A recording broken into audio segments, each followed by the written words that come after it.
Sometimes the most unexpected truths come to light when you least anticipate them. Imagine this. A restaurant owner, tired of hearing rumors about what really goes on inside his own diner when he's not around, decides to go undercover. He slips into the role of an ordinary customer, determined to see the truth for himself. Within minutes of sitting down, he notices something startling. A waitress, a black woman with a kind smile and steady determination, struggling to carry trays with one hand clearly injured. Her other hand, swollen and stiff, told a story of pain and perseverance. And what the owner would uncover in the hours that followed didn't just open his eyes. It shocked everyone who later heard the tale. But hey, before we dive headfirst into this emotional journey, let me ask you something. If stories like this one make you think, if they pull you in and get you reflecting on the way people live their daily battles, then do me a favor right now. Hit that subscribe button, give this video a thumbs up, and drop a comment below telling me what you'd do if you were in this owner's shoes. Your support really helps bring more stories like this to light, and it lets me know you're part of this community of people who care about digging deeper into the human experience. Alright, back to the story. So here's the thing. When someone owns a business, they often only see the surface. They glance at the numbers, the profit margins, the customer reviews. But rarely do they see the everyday grind, the moments that define the culture inside those walls. That's why this owner, instead of showing up in a suit or standing behind the counter like he usually did, put on a hoodie, pulled a cap low over his forehead, and walked in like just another hungry guest. He ordered coffee, kept quiet, and let the world move around him. It didn't take long for his eyes to settle on her. The waitress moved with the kind of grace that only comes from years of practice, but if you looked closely, you could tell she was hiding something. Her left hand was wrapped in a makeshift bandage, clearly not professional medical care, and she winced every time she lifted a plate. Yet she never stopped smiling at customers, never once let the pain show in her voice. That contrast, suffering and service, was the first clue that something deeper was happening here. Now, most people might have shrugged it off. After all, in the food service world, injuries aren't uncommon. Burns, cuts, slips, they're part of the territory. But the owner knew better. He knew his staff had healthcare coverage. He knew they were supposed to report accidents, and he knew someone working with an injury like that was putting themselves at risk. Something didn't add up, and he could feel it in his gut. That's when he decided he wouldn't just sit there and observe from a distance. He'd dig. He'd ask questions, not as the boss, but as a curious stranger sitting at the counter. And what he found, piece by piece, would change not only the way he saw this waitress but the way he thought about his entire business and the lives of the people who kept it running. But before we jump into the revelations, let's take a step back. Because to understand the weight of what happened that night, you need to picture the diner itself. The clinking of cutlery, the hiss of the griddle, the smell of bacon and fresh coffee mixing in the air.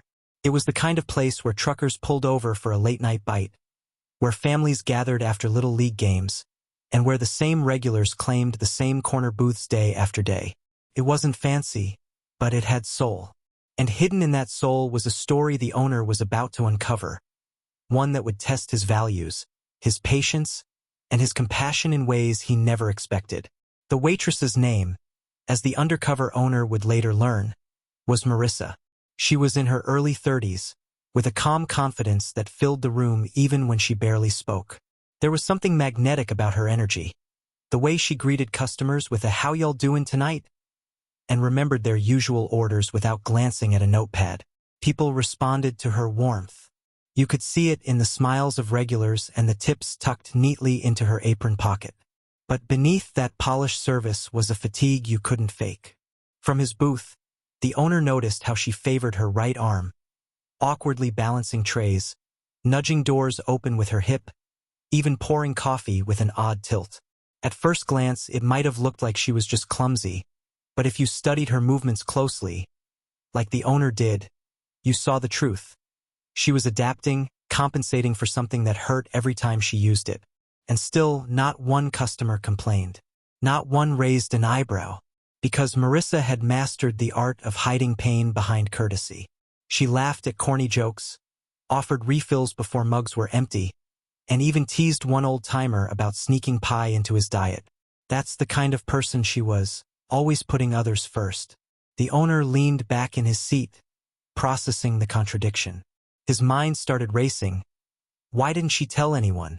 Why is she working like this? He felt a strange mix of guilt and admiration. Guilt because as her employer he should have noticed earlier. Admiration because despite the injury, she was carrying the diner on her shoulders that night. He decided to strike up a conversation, slipping into the role of an everyday customer. "Busy night, huh?" he said when she stopped by his table. Marissa gave a tired smile, tucking a strand of hair behind her ear. "Always is around this hour. Folks come in hungry after their shifts, and I try to keep up best I can."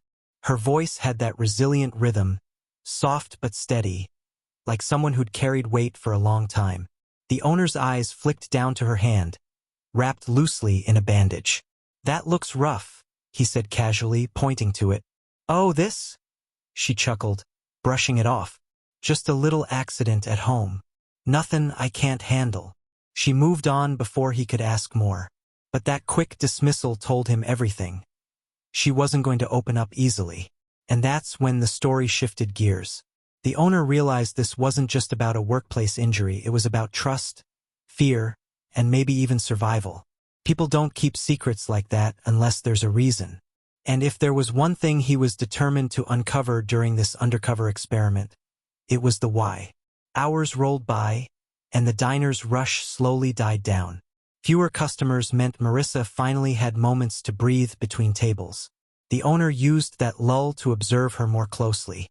She rubbed her injured hand when no one was looking, flexed her fingers with quiet winces, then quickly tucked it back into her apron as if hiding weakness from the world. It was almost like she believed pain was unacceptable, like it was a burden she wasn't allowed to share. And then came the moment that set off alarms in his head. A young man entered, late 20s, jittery, with an edge of impatience. He slid into a booth and snapped his fingers for service. Marissa's body language changed instantly. Her shoulders tightened, her smile dimmed, and though she still walked over with practiced politeness, there was hesitation in her steps. The owner narrowed his eyes. "She knows him." The man spoke in low tones the owner couldn't fully hear, but the tension was unmistakable. Marissa nodded along, avoiding eye contact, her good hand clutching the order pad a little too tightly. She returned to the counter with a stiff expression, scribbled something down, and let out a shaky breath before heading back. That was when the owner realized. This wasn't just about a waitress working through an injury. This was about something bigger, something personal that had followed her right into the diner. And if he was going to understand what was really happening, he'd have to keep his cover, stay patient, and wait for the truth to reveal itself. Little did he know, that truth would hit harder than anything he could have imagined. The diner, usually a place of comfort and easy chatter, suddenly felt heavy. The air shifted the moment that man walked in, like someone had dimmed the lights without touching the switch. The owner, still disguised as an ordinary customer, couldn't shake the tension he saw ripple through Marissa. Her charm, her steady rhythm, the effortless way she usually carried the room. All of it cracked in those few minutes. And if you've ever watched someone hide their true feelings, you know how obvious it becomes once you catch the first slip. Marissa set the man's coffee down with her right hand, the uninjured one, but her injured left trembled slightly as she pulled the sugar packets closer to him. The owner didn't miss that detail. He also didn't miss the way the man leaned in too close, speaking in a tone that was firm, maybe even threatening. Marissa's smile stayed plastered on, but it was hollow. She wasn't just serving a customer. She was enduring something. The owner sipped his own coffee, pretending not to notice, but inside, he was boiling with curiosity and concern. Who was this guy? A boyfriend? A debt collector? Someone from her past? Every possibility ran through his head, and none of them explained the bandaged hand completely. Minutes ticked by. The man scarfed down his meal without much small talk, then tossed a crumpled bill on the table, no tip, and left as abruptly as he'd come. The door's little bell jingled, but the relief on Marissa's face was louder than any sound in the diner. She exhaled deeply, steadied herself on the counter, then plastered her smile back on before greeting the next table. That kind of recovery doesn't come from practice. It comes from survival. The owner leaned back, wrestling with a decision. He could drop the act, reveal who he was, and ask her directly what was going on. But doing that too soon would shut her down. He'd seen enough in business to know when people feel cornered, they retreat.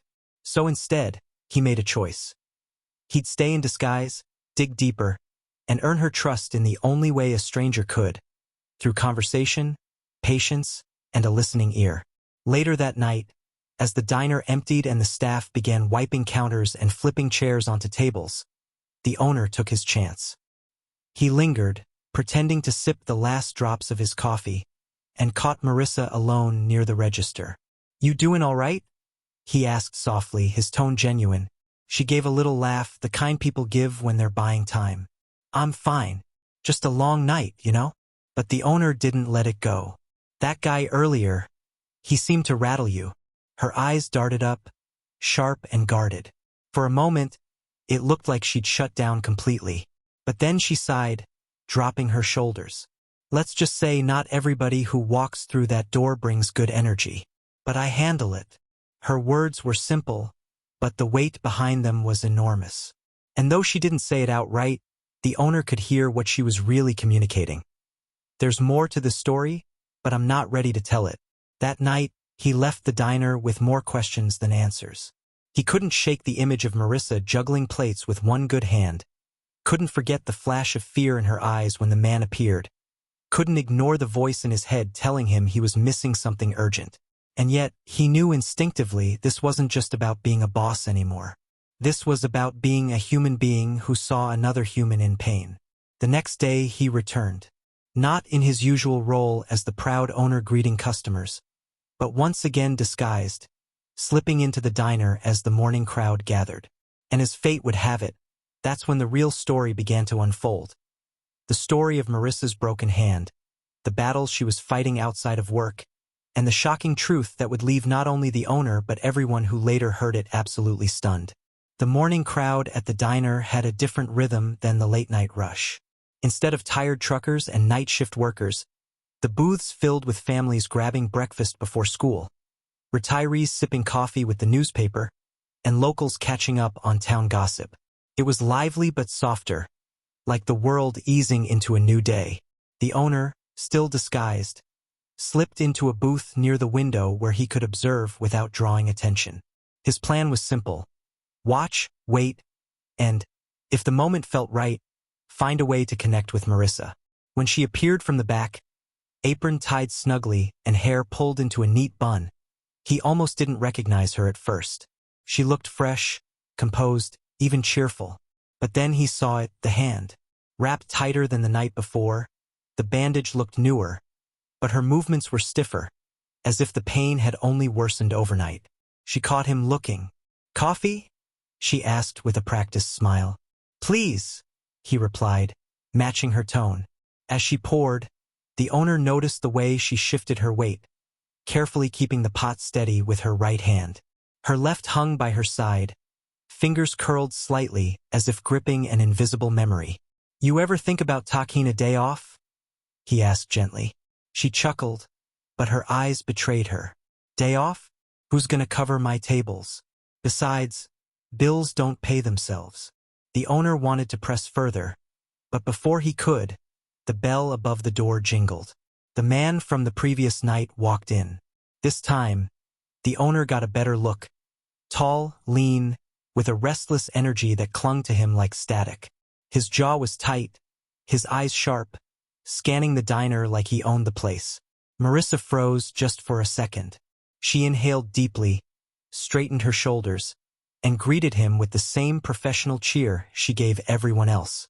But the owner, watching closely, saw through it. Her hands trembled when she set down his menu. The man muttered something, low and clipped. Marissa nodded quickly, almost submissively, then walked away. The owner's chest tightened. This isn't just a rude customer, he thought. This is personal. Later, when the rush slowed and the man finally left, the owner seized his chance. "That guy again," he said casually as Marissa refilled his cup. She stiffened. Just another customer. Didn't look like just another customer to me. Her guard went up instantly. Why do you care? She snapped, then quickly softened. Sorry, I didn't mean to bite. I don't talk about that stuff. The owner leaned in slightly. Sometimes talking helps. For the first time, Marissa's smile slipped completely. She stared at the counter, twisting the rag in her good hand. Finally, she whispered, "He's my ex. We don't exactly get along." The words hung heavy between them. She didn't have to say more for the owner to understand the depth. The broken hand, the fear, the way she shrank when the man appeared. Suddenly, the pieces began fitting together. But Marissa, realizing she had revealed too much, quickly backtracked. Anyway, it's fine. I handle it. Been handling it. She forced a laugh. Life throws punches, right? The owner nodded slowly, though inside, he was shaken. This wasn't just about an employee pushing through an injury. This was about survival in the face of something darker, abuse that had followed her straight into the workplace. As he left the diner that morning, he made a decision. He couldn't just watch anymore. He had to do something. The question was, how could he help without breaking her trust or blowing his cover? What he didn't know yet was that the next time he walked into that diner, the situation would escalate in ways that forced him to act and revealed truths that stunned not only him but the entire community. That night, the owner couldn't sleep. He tossed and turned, replaying every detail in his mind. The bandaged hand, the strained smile, the way Marissa shrank in the presence of her ex. The truth was now too clear to ignore. This wasn't an accident at all. Her injury had a story behind it, and the man who showed up at the diner was a part of it. By morning, he was restless.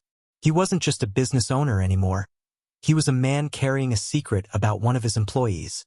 A secret he wasn't sure what to do with. Should he step in? Should he confront the man? Or should he respect Marissa's privacy and let her fight her own battles? The moral dilemma weighed heavily on him. Still disguised, he returned to the diner. This time, he didn't just watch Marissa work. He watched how everyone interacted with her. The regulars adored her.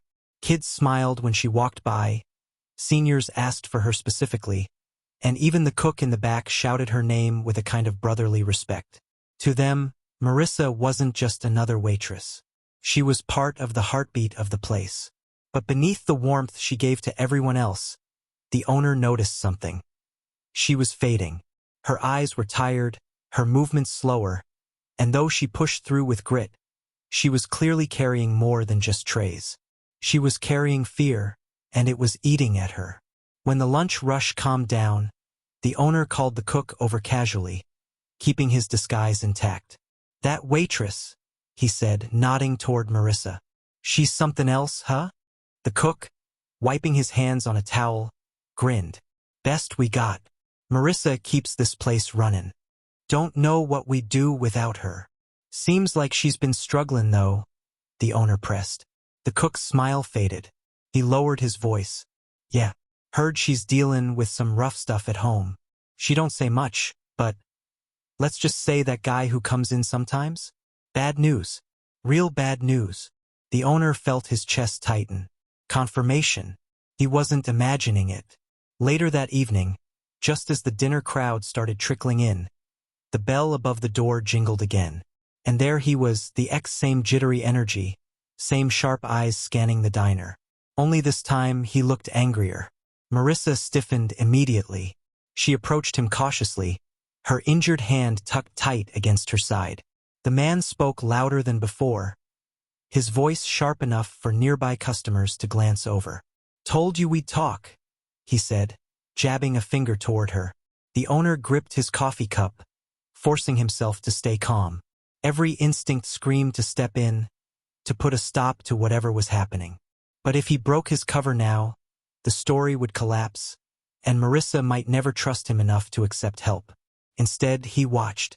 Every muscle in his body tense, he let the moment play out. Marissa leaned down, whispering back urgently, her tone soft, pleading even. The man smirked, leaned back in his booth, and gave a look that sent chills through the owner. It wasn't just arrogance, it was control. The rest of the night was a blur of tension. Marissa moved like a shadow. Her usual brightness dimmed completely. The ex eventually left, but not without leaving behind a silence that clung to the room. Customers noticed. The cook noticed. Everyone felt it. When the diner finally closed, the owner lingered again. As Marissa wiped down a booth, he approached her quietly. "You don't deserve that," he said, voice steady. She froze. "You don't know what you're talking about." "Maybe I don't," he admitted. "But I can see enough. That guy, he hurt you, didn't he?" Her eyes filled with tears. She tried to blink away. For the first time, she didn't hide the truth. She nodded, just once, before quickly turning away. "Please," she whispered, "don't get involved. It'll only make things worse." The owner's heart broke. He wanted to tell her who he really was, that he had the power to protect her, that she didn't have to carry this weight alone. But instead, he stayed silent. Because he knew this wasn't about him swooping in as the hero. It was about her finding the strength to accept help. Still, one thing was certain. He couldn't ignore it anymore. The next time that man showed up, the owner would be ready. And little did he know, that showdown was coming much sooner than expected. The following evening, the diner felt tense before the trouble even began. Marissa moved through the room with that same polite efficiency, but there was a stiffness in her shoulders, like she was bracing for a storm she knew was coming. The owner, once again seated quietly in his disguise, sensed it too. He sipped his coffee slowly, eyes scanning the door every time the bell jingled. And then it happened. The ex walked in. Only this time he wasn't alone. He brought two friends, loud, restless men who carried themselves like they owned every room they entered. They slid into a booth near the back, laughing too hard, drawing attention. Customers shifted uncomfortably, sensing the arrogance in their energy. Marissa froze when she saw them. Her good hand tightened around the coffee pot until her knuckles whitened. She forced herself forward, plastering on the thinnest of smiles. "Evenin'," she said, her voice trembling. The ex smirked. "There she is. Thought you'd be smart enough to take my calls." The owner's jaw clenched. He set his cup down carefully, trying to keep his cover intact while every instinct inside him screamed to intervene. Marissa poured their coffee, but when she leaned to set down the creamers, one of the men grabbed her injured hand. She winced, gasping in pain, jerking back instinctively. The entire diner seemed to pause. A mother at the next booth pulled her kids closer. An older man folded his newspaper, glaring. The cook peeked out from the kitchen, brows furrowed. "You think you can just walk away from me?" The ex sneered. "That hand of yours. Don't forget how you got it." That was it. The owner's blood boiled. He shoved his chair back, ready to reveal himself, ready to throw the disguise aside. But just before he stood, Marissa spoke. Her voice was soft but firm. "You need to leave." The diner went silent. The ex laughed, a cruel sound that filled the room. "Or what?" Marissa's hand trembled, but she didn't back down. "Or I call the cops. Right here. Right now." For the first time, a flicker of uncertainty crossed his face. He glanced around, realizing every eye in the diner was on him. His friends shifted uncomfortably under the weight of the attention. The cook stepped out fully, holding a heavy skillet like it was a weapon. The ex leaned forward, lowering his voice, but the owner, sitting just close enough, caught every word. "This isn't over. You hear me? Not by a long shot." With that, he tossed a few bills on the table and stormed out, his buddies trailing behind. The bell above the door jingled as the tension finally broke, but the silence in the diner lingered. Marissa's facade cracked. She stumbled to the counter, gripping it for support, her breath shaky. The owner rose slowly, torn between rushing to her and maintaining his cover. He chose a middle ground. Approaching softly, he said, "You don't deserve that. Nobody does." She looked at him, eyes glassy. "You don't understand. He doesn't just stop. He finds me wherever I go. I thought if I worked hard enough, kept my head down. Maybe it'd be different this time. The owner's heart sank. This wasn't just a workplace issue. This was her life, her safety. And in that moment, he knew something had to change. He couldn't just sit on the sidelines anymore. But he also knew he had to be careful. One wrong move, one rash decision, and he could lose her trust completely. So he made a silent promise. The next time her ex showed up, he wouldn't just sit by. Disguise or not, boss or not, he'd be ready to step in. What he didn't realize was that the breaking point was already on its way.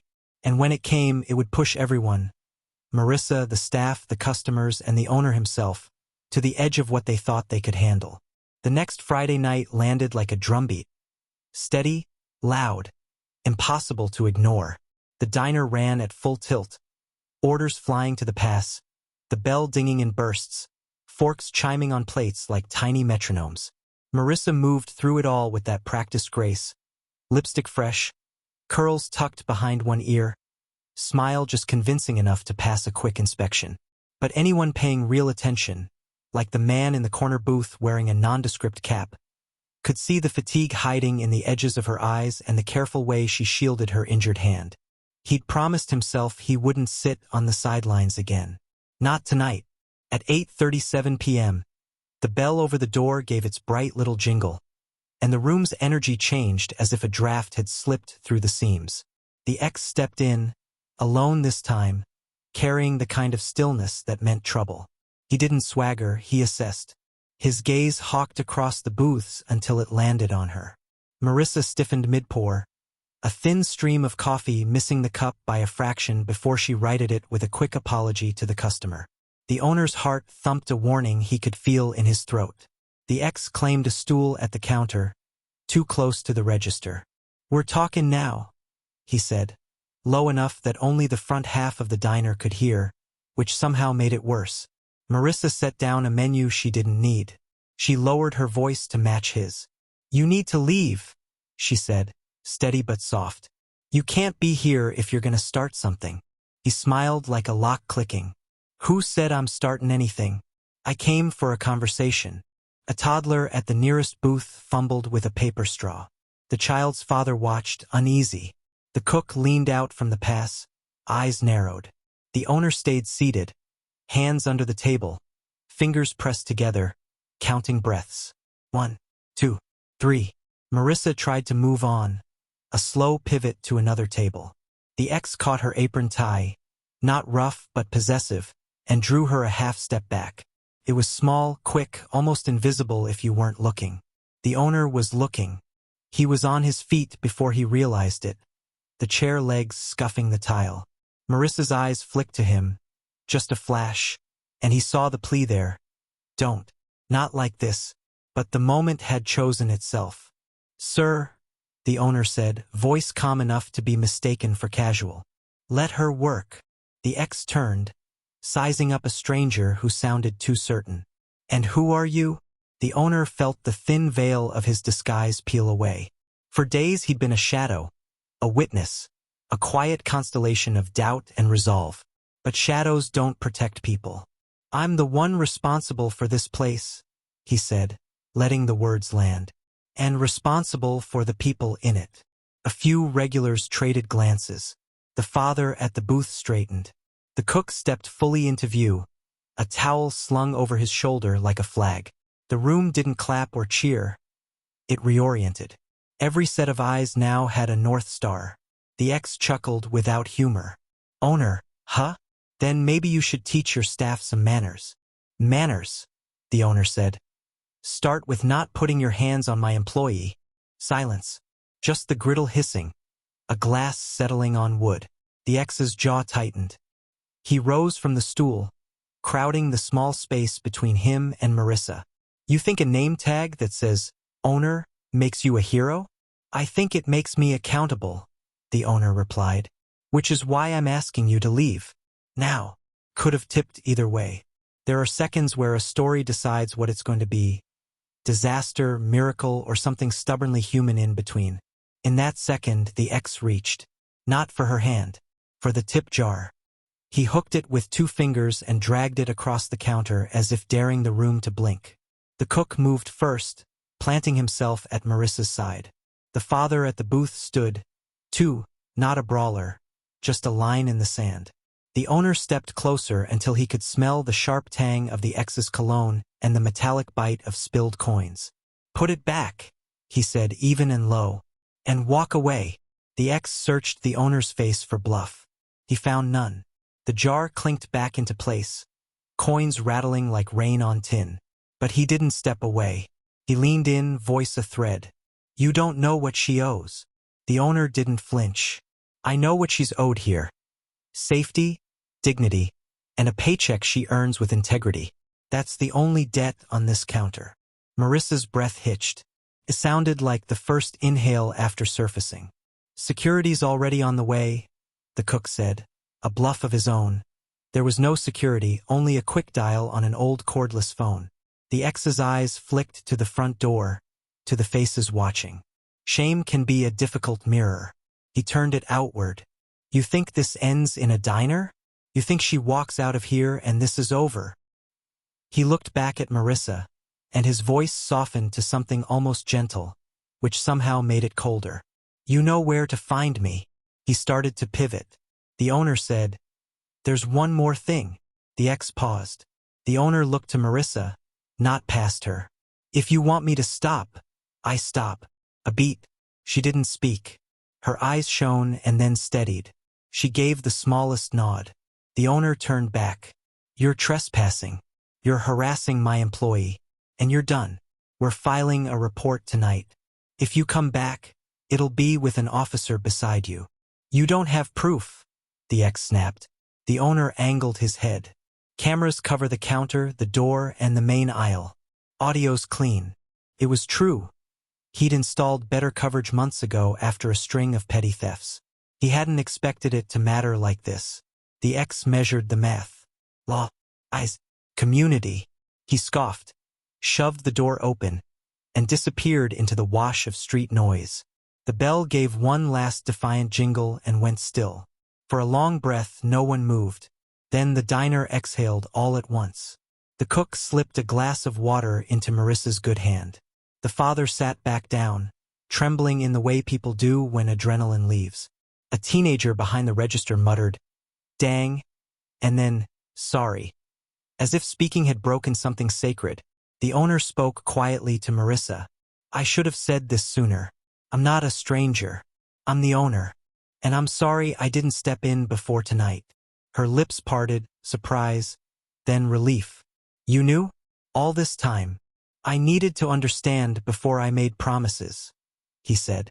"But I'm making them now." She blinked hard, then let out a laugh that sounded like a cracked window letting in air. "I've been waiting a long time to hear someone say they've got my back. Not just me," the cook added, tapping the counter. "All of us." For the first time in days, Marissa's shoulders dropped an inch. The owner pulled the cordless from its cradle and dialed. He didn't rush. He described the man, the contact, the tip jar, the threat. He asked firmly for an officer to take a statement on site, for a case number, for guidance on a restraining order.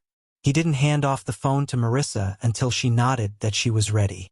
While they waited, the owner walked the floor, checking on tables, apologizing for the disturbance, comping 2 meals without making a show of it. He wasn't trying to be a hero. He was stitching the room's edges back together, one quiet reassurance at a time.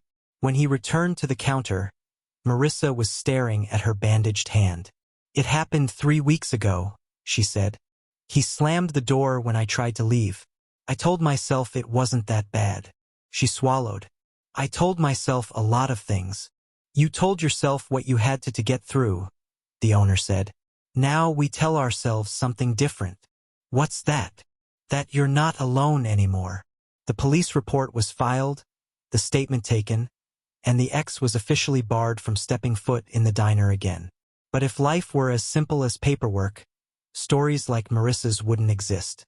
The truth is, fear doesn't vanish with a case number. It lingers like smoke after a fire, thin but choking, slipping into every corner of the room. Over the next few days, the diner hummed with an odd mixture of normalcy and undercurrent. Customers came and went, Plates clattered. The smell of pancakes and bacon filled the air. On the surface, it was business as usual. But underneath, people whispered. Regulars leaned across booths to ask, "Did you hear what happened the other night?" The cook glanced at the front door more often than usual.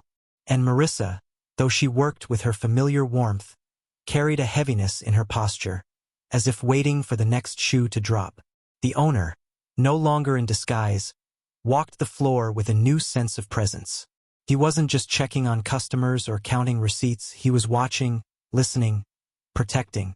Every time Marissa passed him, he offered a nod, a silent signal that said, "I see you. I've got you." It was a small gesture, but one she returned with a faint smile that grew stronger as the days ticked by. One afternoon, when the rush slowed and the diner was nearly empty, Marissa slipped into the booth across from him. Her bandaged hand rested gently on the table. "I owe you an apology," she said. "For what?" he asked. "For pushing you away when you tried to help. I thought keeping quiet was the only way to keep the peace. But peace ain't real when it's built on fear." She let out a long breath. "I've been running from him for years. Thought if I worked hard enough, if I stayed invisible, maybe he'd finally let go. But it doesn't work like that, does it?" The owner shook his head. "No. Bullies don't stop because you hide.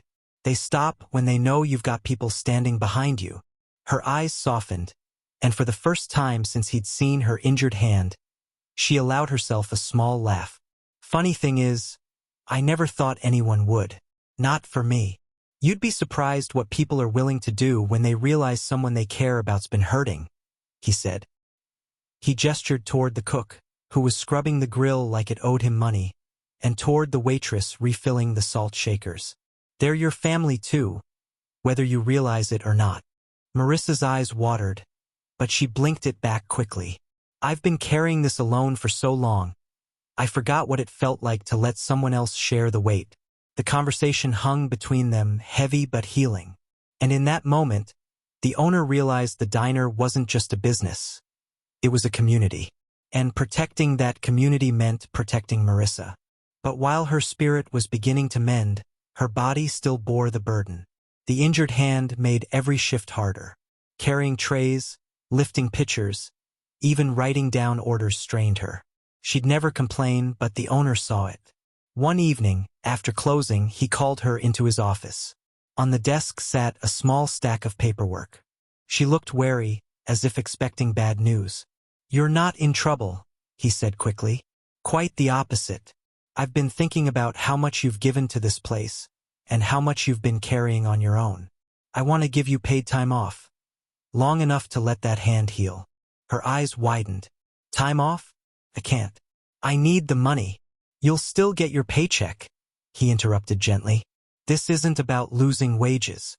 It's about giving yourself permission to rest." She stared at him, stunned.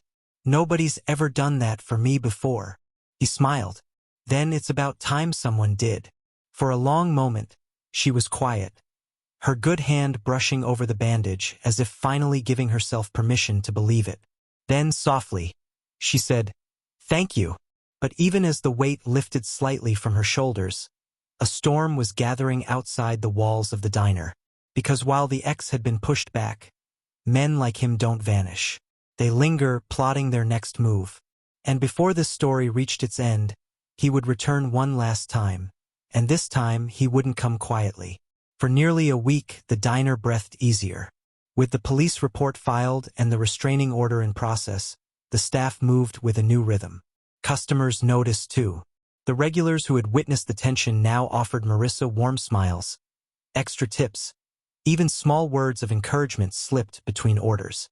For the first time in months, she felt seen, not just as a waitress but as a human being fighting through something real. The owner watched it all with quiet pride.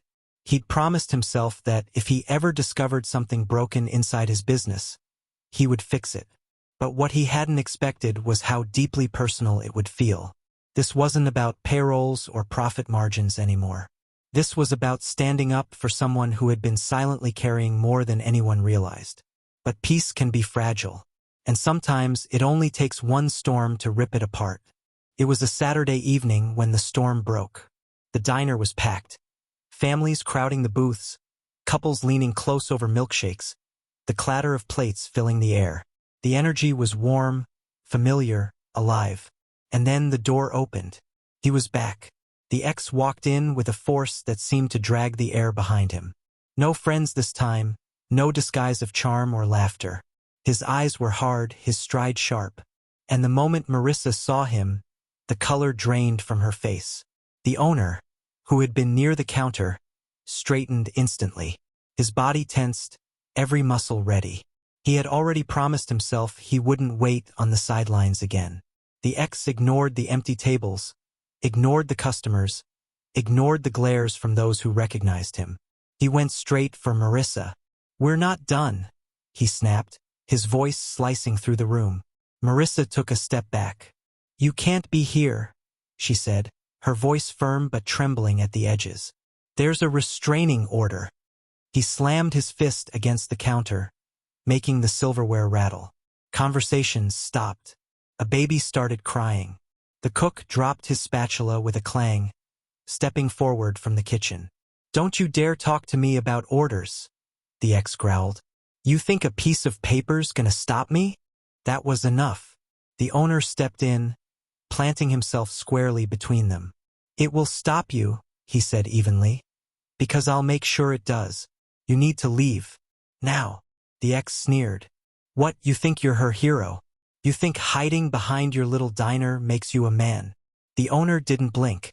Being a man means protecting people, not breaking them. The ex's nostrils flared, and for a split second, it looked like he might swing. The tension was electric. Customers half standing. The cook gripping a heavy skillet again. The busboy clutching his phone ready to dial 911. Then the ex shoved forward, trying to shoulder past the owner to get to Marissa. Instinct took over. The owner blocked him hard, grabbing his arm and pushing him back just enough to break his momentum. "You're done here," he said through clenched teeth. "Get your hands off me," the ex barked. But by then, 2 customers, a father of 3 and a retired cop who ate there every weekend, were already rising from their seats, closing in like a protective wall. Marissa stood frozen, her hand trembling, tears brimming in her eyes. But this time she wasn't alone. An entire diner had risen with her. The ex realized it too late. The cook barked, "Cops are already on the line." Another customer added, "You better run, pal, before you leave in cuffs." For the first time, the ex faltered. His bravado cracked under the sheer weight of numbers, of community, of resistance he hadn't expected. He spat a curse, backing toward the door. "This ain't over," he growled. The owner stepped closer, his voice like steel. "It is. You just don't know it yet." The ex shoved the door open and stormed into the night, the bell clanging violently behind him. The silence that followed was deafening. Everyone exhaled at once, the weight lifting but not entirely gone. The danger had left the room, but the fear lingered in Marissa's trembling shoulders. The owner turned to her gently. "He's not coming back," he promised. "Not this time." But deep down, he knew the fight wasn't finished. Because men like that rarely disappear quietly. The police would need to act, the paperwork would need teeth, and the diner's family would need to stand firm. And before the story closed, Marissa would have to make one of the hardest choices of her life, whether to keep running or finally stand still and fight. The police arrived within minutes of the ex storming out. 2 officers entered the diner, their presence steadying the room like anchors dropped into turbulent water. Customers who had stayed behind explained what they'd seen. How the man had burst in, threatened Marissa, pounded the counter, and tried to shove past the owner. Statements were gathered, names were written down, and the atmosphere slowly began to settle. Marissa, though, still trembled. She sat in the corner booth, her injured hand cradled gently in her lap, her chest rising and falling in uneven breaths. The owner sat across from her, not crowding her, just being there. He knew sometimes the greatest act of protection was simply not leaving someone alone when the dust settled. One of the officers approached the table. "Ma'am, we've got enough witness statements to strengthen the restraining order. But you'll need to come down and file an update." And if you're willing, we can begin pressing charges. Marissa hesitated, her eyes flicking to the owner. She'd run from this choice for years, always convincing herself that silence equaled safety. But now, the entire diner had seen what she'd endured. They had stood with her. The lie she'd told herself, that she was alone, had shattered. She swallowed hard. "Okay," she whispered. "I'll do it." The owner nodded approvingly. "You don't have to fight this by yourself anymore."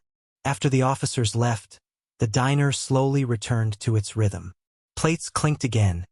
The cook resumed his humming, and conversations bubbled back to life. But beneath the surface, something had changed. People weren't just eating together. They were holding space for someone who'd suffered in silence too long. Later that night, as the last customer left and the neon sign buzzed faintly outside, Marissa lingered near the counter. The owner approached, drying his hands with a towel. "You sure about pressing charges?" he asked softly. Her eyes were tired but steady. "I'm not sure about much, but I'm sure I can't keep living like I was. Every time he showed up, I lost a piece of myself. Tonight, I saw people fight for me when I couldn't. I think maybe it's time I start fighting too." The owner felt a surge of respect that eclipsed everything else. "That's the bravest choice you could make." She let out a shaky laugh. "Funny, it doesn't feel brave. It feels like standing on the edge of a cliff." "Bravery's not about not being scared," he replied. "It's about jumping anyway, knowing there are people who'll catch you." Her eyes softened, glistening in the dim light. "You really believe that?" "I don't just believe it," he said firmly. "I've seen it. Tonight proved it." For the first time, she let herself lean against the counter, shoulders slumping as though the weight was finally being lifted. "Then maybe I can believe it too." That night marked a turning point. Marissa wasn't just surviving anymore. She was deciding to live differently. And the owner, along with the diner's family, committed to walking with her every step of the way. But as anyone who's faced down an abuser knows, taking the first step doesn't end the journey. It begins it. The weeks ahead would test Marissa's strength, the owner's resolve, and the diner's unity like never before. And when the final confrontation came, it wouldn't be just about a waitress with a broken hand. It would be about reclaiming dignity, rewriting stories, and proving that even in the smallest corners of the world, justice can take root. The days following the Saturday confrontation were unlike anything the diner had ever seen. Word had spread quickly, not just among the regulars, but through the entire town. People whispered about the owner who'd stepped in, the staff who'd stood together, and the waitress who had finally taken the hardest step, choosing to speak up. For Marissa, it was surreal. She had spent years shrinking into the background, moving through life quietly, carefully, hoping to stay unseen. Now, suddenly, eyes followed her, but not with pity, with respect, with admiration, with the kind of protective warmth that says, "We see you. We're with you." Still, the scars of fear didn't fade overnight. Each time the diner's door swung open, her heart leapt before her mind caught up. Each late-night walk to her small apartment carried a shadow of dread. Healing, she realized, wasn't a single choice. It was dozens of choices made again and again every day. The owner noticed too. He didn't press her, didn't try to fix her. Instead, he quietly adjusted things around the diner. He scheduled her for daytime shifts, arranged for another waitress to cover nights, and personally walked her home when the sun dipped low. He never framed it as charity, just respect, just decency. One slow afternoon, Marissa approached him as he checked inventory in the back. "Why are you doing all this?" she asked softly. Marissa, a server at a small diner, is learning to accept kindness after a long period of hardship. When the owner tells her she deserves support, she initially questions his motives, conditioned by past experiences to expect a cost. His steady reassurance, and the cook's warm backing, help her grasp that genuine care exists. The diner evolves from mere workplace to refuge. Regulars bring small gifts, write notes, and remind her of her strength. Gradually, she believes them. Though her injured hand is still healing, it no longer defines her. She serves with growing confidence and answers customers honestly. She discovers that vulnerability can be power. One evening, she asks the owner why he went undercover in his own restaurant in the first place. He jokes about catching petty misdeeds but admits he found something unexpected: her strength. For Marissa, strength once meant survival in silence. Now it means standing tall, telling the truth, and choosing to fight, with a community at her side. Yet the past lingers. Her dangerous ex is still out there, and everyone understands that real safety will only come when the law finishes its work. They brace for a final test. 2 weeks later, hope has become routine. Marissa thrives on day shifts. The room hums with sunlight and easy laughter, and the owner watches with quiet pride. The place feels sturdier, as if it has learned to bend without breaking. Then calm is pierced. A courier delivers an envelope to Marissa, a photo of her apartment and a handwritten threat, proof that her ex is tracking her life. The owner notices her shock, takes the note, and calls the officer assigned to their case. No theatrics, just action. The blinds are lowered to create privacy without panic. Marissa is brought to the office, given water, and the cordless phone is placed within reach. They follow their safety plan: no walking home alone, route changes, lock changes, documentation. He tells her that running can be a skill, but today they will practice standing still together. Police arrive, photograph the note, pull security footage, and alert the prosecutor. It's not television drama, just procedures, signatures, and the slow march toward accountability. Then the break comes. A neighbor's doorbell camera shows the ex at her building the previous night. Hood up, slipping the envelope through the mail slot. The footage is clear enough to identify him. An arrest warrant is issued. When he's found, he resists, but he is taken in. The diner's customers don't cheer. They exhale and return to their meals with the calm that follows justice. Court moves quickly. The owner and cook attend by choice, a silent show of loyalty. Marissa testifies with quiet clarity about what the threats meant and what it is like to work with one hand while fear clenches the other. She neither dramatizes nor diminishes. She tells the truth, and it rings in the courtroom. The judge extends the restraining order to its maximum, tightens conditions, and schedules criminal charges for trial. The defense tries to blur the edges. The evidence keeps them sharp. Outside the courthouse, Marissa takes a breath that seems to broaden the sky. She doesn't feel done, she says. She feels ready. Ready to live without bracing. The owner calls that feeling healing, not an ending, but a change. Back at the diner, they embed the lessons into policy so the culture outlasts the crisis. The owner establishes paid emergency leave without questions, creates an anonymous channel to report harassment or threats, and formalizes a partnership with a local advocacy group. Training becomes standard.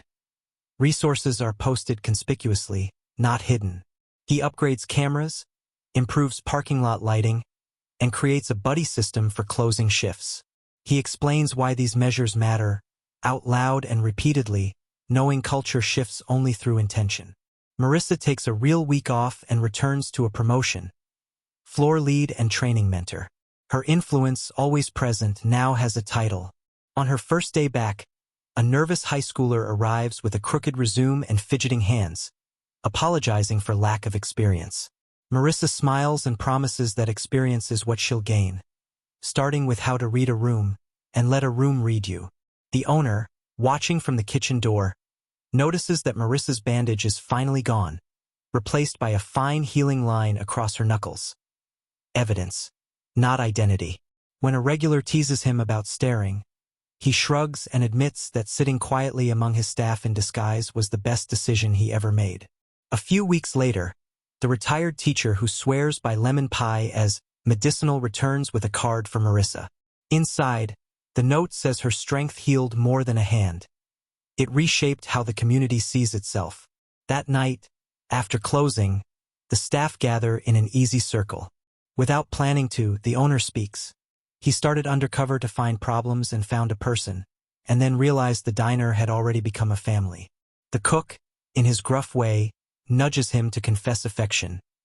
The owner obliges, and laughter turns the four walls into a harbor. When the lights go out and the neon sign paints the sidewalk, Marissa locks the door with her healed hand and sees her reflection in the glass. Still tired, but standing taller than the woman who once tried to make herself small enough to escape a shadow. Behind her, the empty tables feel ready for tomorrow's stories. Ahead, the street looks new. The passage closes with a wider reflection. What shocks a town isn't only the ugliness it uncovers, but the beauty that answers it. In this ordinary diner, its griddle hissing, its bell chiming, its stubborn courage on display, that beauty learns how to stay. In essence, the excerpt tracks Marissa's shift from guarded survival to empowered belonging. The owner's quiet leadership and the staff's solidarity convert crisis into durable change. Safety plans become policy, compassion becomes structure, and community becomes practice. The legal system, often slow and procedural, is shown as effective when evidence is clear and advocates persist. Marissa's personal arc moves from being defined by an injury and a threat to being recognized as a mentor and leader. The diner, once just a setting, becomes a character in its own right. A place that absorbs fear, distributes courage, and institutionalizes care so that safety doesn't depend on luck. The story honors ordinary heroism, calling the police, documenting, testifying, writing policies, showing up in court, showing up at work, and suggests that true healing is not a single moment of triumph but a steady readiness to live unbraced, supported by people who have chosen to stand still together when it counts.